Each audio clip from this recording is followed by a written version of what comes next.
Watching it from different angles in the studio here and bringing these pictures to you live right now. Yeah, those are definitely SWAT vehicles as we see them roll down. And what we're looking for here is a black SUV. We've heard it described as a Yukon. I think more appropriately, the most recent report I had, there it is right there. I think it might be an Expedition. It's in the middle of the road there. And there may be one, possibly two suspects down in this SUV. Again, the SWAT rolling up in force here. You see one law enforcement off to the right-hand side of your screen. And right now you can see the SWAT vehicles getting in position right now. The original area we were looking at was San Bernardino Avenue, north of the 10 freeway. We're being told this is, in fact, the SUV right now that has been shot out. There was a gun battle going on.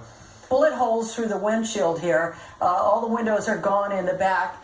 There you see the wipers going up and down. There's definitely been a shootout with this. Are we able to bring Gil Levis and News Chopper 4 back with us? Because I know he moved locations. Maybe there's something that he's been able to see or hear as he's been closing in on this area. The original area we were talking about, which was San Bernardino Ave, north of the 10, was more of a commercial area. This appears to be a little bit more residential. So obviously an incredible amount of danger if there's a gun battle where there are homes, where there are people. And right now, it just seems to be some kind of standoff situation. You see officers gathering behind those armored SWAT vehicles. They are not closing in on that black SUV at this point. Again, we were hearing reports of rapid fire, shots fired. So this could still be underway. Unfortunately, we don't have the audio of what's happening, so we're kind of just judging this based on the picture. Again, is there any way we can bring back Gil Levis and News Chopper 4? Okay, there's no Gil right now. But you know, I just got an email from Robert Kovacic. He's with the Hernandez Center where families are waiting for loved ones. The mayor is there as well. They are blocks away and they're being told to shelter in place. Let's go right out to that news conference and listen in. The number of fatalities has remained at 14. We have a telephone number that we would like to provide for people that want to be united with their family that was possibly at the Inland Regional Center today. And that telephone number is 800-637-66.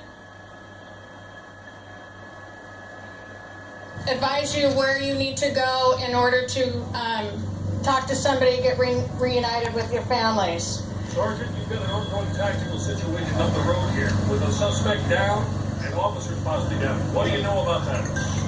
I did hear the radio traffic on that. There is an active scene. I believe there may be a suspect down.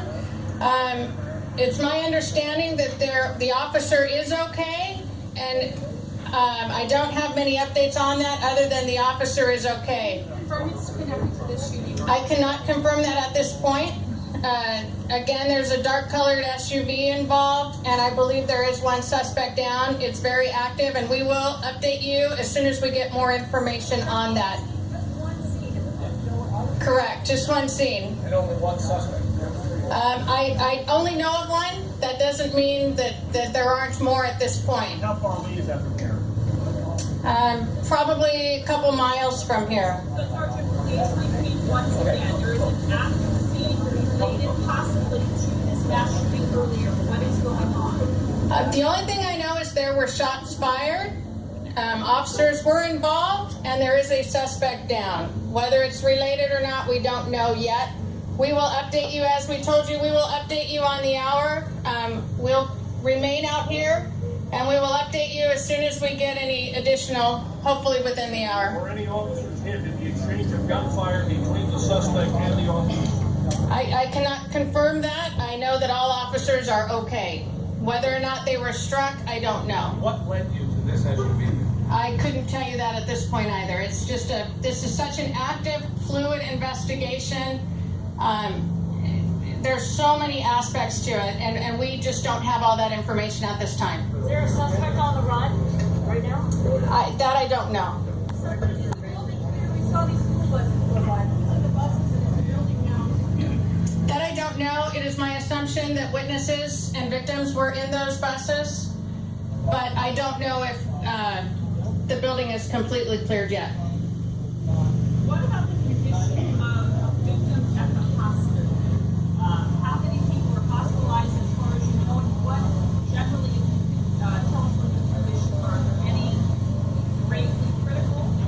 I've heard that they range from minor injuries that occurred while falling down trying to escape, and they go up as high as gunshot wounds. So I don't know their status. Why did the number go up 3 this hour? Were these 3 people that were found in the building hiding? Where did these 3 come from? I don't know. It was just an update that the fire department provided us.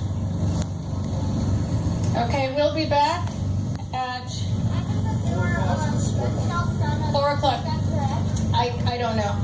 We will be back at 4 o'clock, hopefully with some more, and all media coverage will be here at this location. Thank you.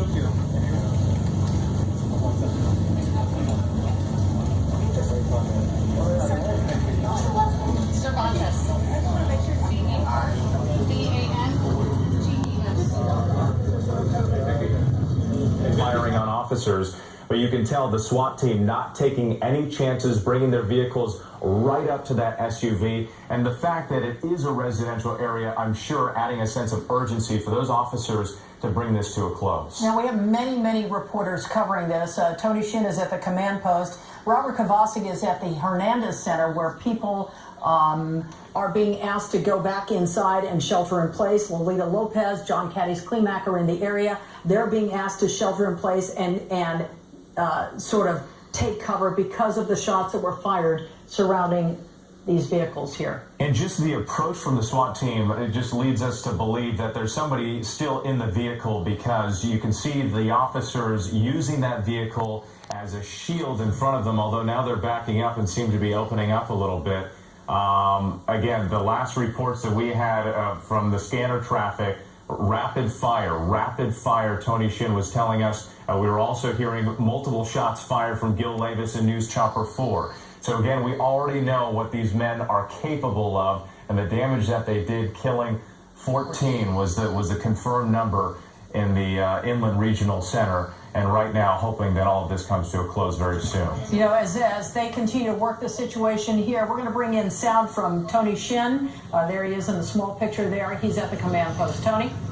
Hey, Colleen, I'm here with Sergeant Vicky Cervantes with the San Bernardino Police Department. She just had a press conference, but we want to ask you personally about what is happening nearby. What do you know from hearing on the radio chatter? We've been listening to it, too. I don't know any more than you've heard on the radio yourself. I just know that there were shots fired, and there is reportedly a suspect down in the roadway or somewhere near the roadway, and possibly a dark-colored SUV involved. Other than that, I have no details. What can you tell us about a possible officer that might have been injured in this? There was a report of that, but I also heard radio traffic that the officer was okay. So if he was struck, it's not life-threatening. But